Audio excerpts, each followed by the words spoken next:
করে সারা জীবন শুধু আমার হয়ে থেকো,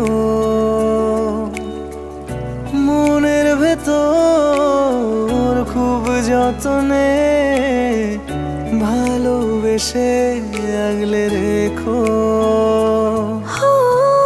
এমনি করে সারা জীবন শুধু আমার হয়ে থেকো, মনের ভেতর খুব যতনে ভালোবেসে আগলে রেখো।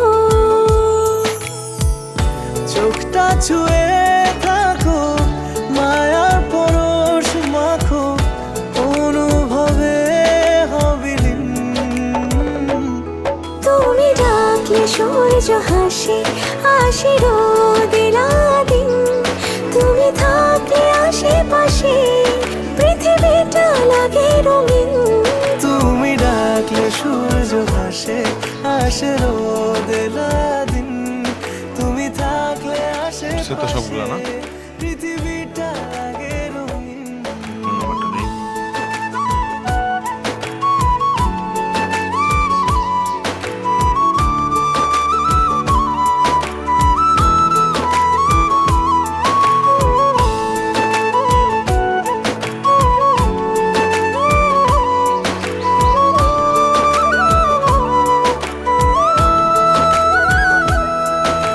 আদিয়া,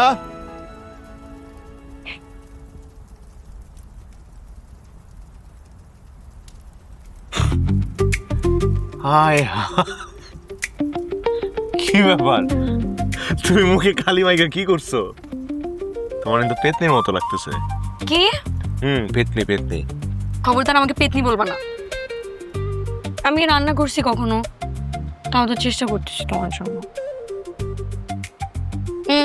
হেল্প করো। কি করতে হবে বলো? মরিচ মরিচ দাও আরো। 1 চামচ? আচ্ছা আমি দিতেছি।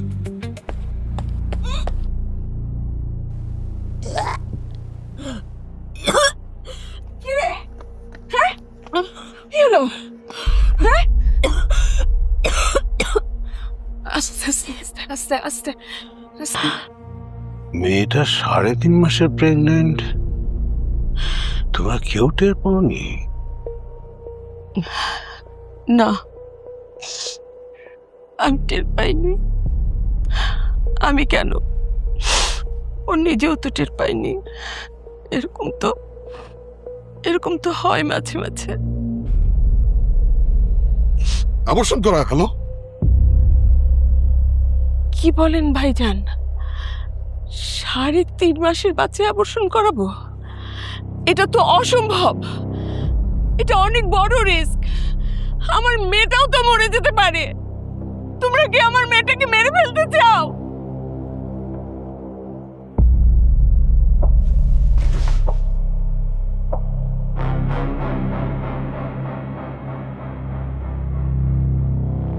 তাহলে এখন কি করা যায়? আমি বলি কি,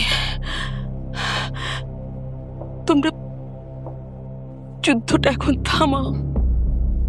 2টা পরিবার ধ্বংস হয়ে যাচ্ছে। কি লাভ হচ্ছে? কোনো লাভ হচ্ছে না, সবাই ধ্বংস হয়ে যাচ্ছে। বড়মের জীবনটা তো ধ্বংস হয়ে গেছে, এখন ছোট মেয়েটাও বাড়ি ছাড়া। কোথায় আছে, কি করছে, কিচ্ছু জানি না। তোমরা যদি যুদ্ধটা এখনো করো, তাহলে একটা নবাগত শিশুর ভবিষ্যৎ নষ্ট হয়ে যাবে। প্লিজ তোমরা যুদ্ধটা থামাও। আমি বলি কি, তোমরা একসাথে একটু বসো, একটু কথা বলো, প্লিজ একটু কথা বলো।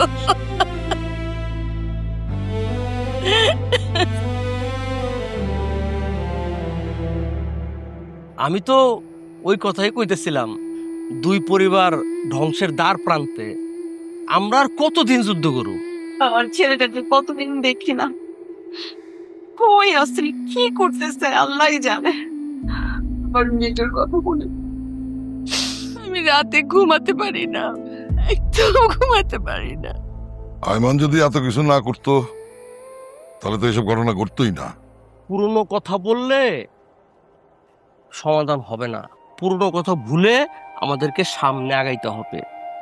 আমাদের সংসারে নতুন অতিথি আসতেছে। এই নতুন অতিথির জন্য নতুন অতিথির বসবাসযোগ্য বাসস্থান করতে হবে।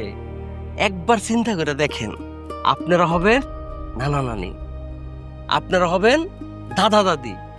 আপনাকে ভিতরে যদি ঝগড়াঝাটি মনোমালিন্য থাকে তাহলে এটা কিছু হইল কোন? এখানে আমি একটা ছোট্ট কথা বলি, আমাদের নাতি হোক আর নাতনি হোক, নাম কিন্তু আমি রাখবো। তাহলে আমার একটা কথা ছিল, হ্যাঁ, ওর আসল নাম আমি রাখতে চাই, রাখবো। আমার ফ্যামিলির মতো। বাহ, দারুণ! তাইলে তো মিলমিশ হয়েই গেল। এখন যারা এই বাড়ি থেকে চলে গেছে আমরা তাদেরকে আবার এই বাড়িতে নিয়ে আসি। কিন্তু মামা, ওরা আছে কোথায় আমরা তো তাই জানি না। আরে আমি সব জানি। আহানের বন্ধু নিয়াস আমারে সব কিছু কইছে। এই যে আপনাকে দুই পরিবারের ঝগড়াঝাটির জন্য আমি একটু চাইপা আছিলাম। তাহলে এক কাজ করি, আমরা এখনই বেরিয়ে যাই, ওদেরকে নিয়ে আসি। কিন্তু তার আগে একটা কাজ করতে হবে। আইমান বাবা, জি বাবা। তুমি যাও, বৌমাকে নিয়ে আসো, তাকে সরি বলো। সরি বললে কেউ ছোট হয় না, বরং আরো বড় হয়। সামান্য এগুলোর কারণে এগুলো হয়তো জিতে যায়, কিন্তু হেরে যায় ভালোবাসা।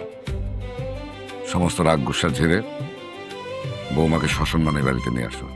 মনে রেখো, ও হচ্ছে এবারই বড় বউ। জি বাবা, আমি এক্ষুনি যাচ্ছি।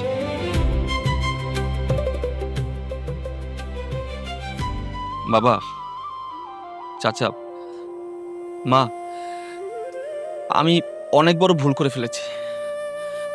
আপনারা সবাই আমাকে প্লিজ ক্ষমা করে দিবেন। বাবা, আমি আপনার সাথে, আপনাদের সবার সাথে অনেক বেয়াদবি করেছি। প্লিজ আমাকে মাফ করে দিন। আরে বাবা, এই বয়সটা ভুলভাল করারই বয়স, আর ভুল করো না।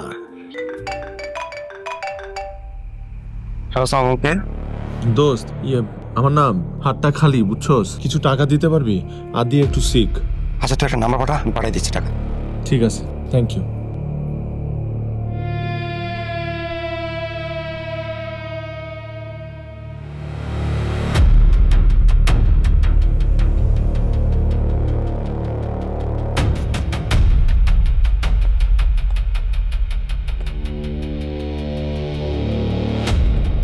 ভাই, যে বিকাশ করলো না, ওই নাম্বারটা দেন, আমার খুব দরকার। এক কাস্টমারের নাম্বার অন্য কাস্টমারকে তো দেওয়া যাবে না।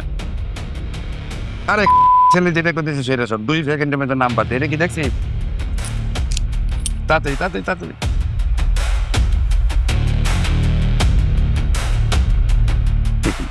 ধন্যবাদ ভাই।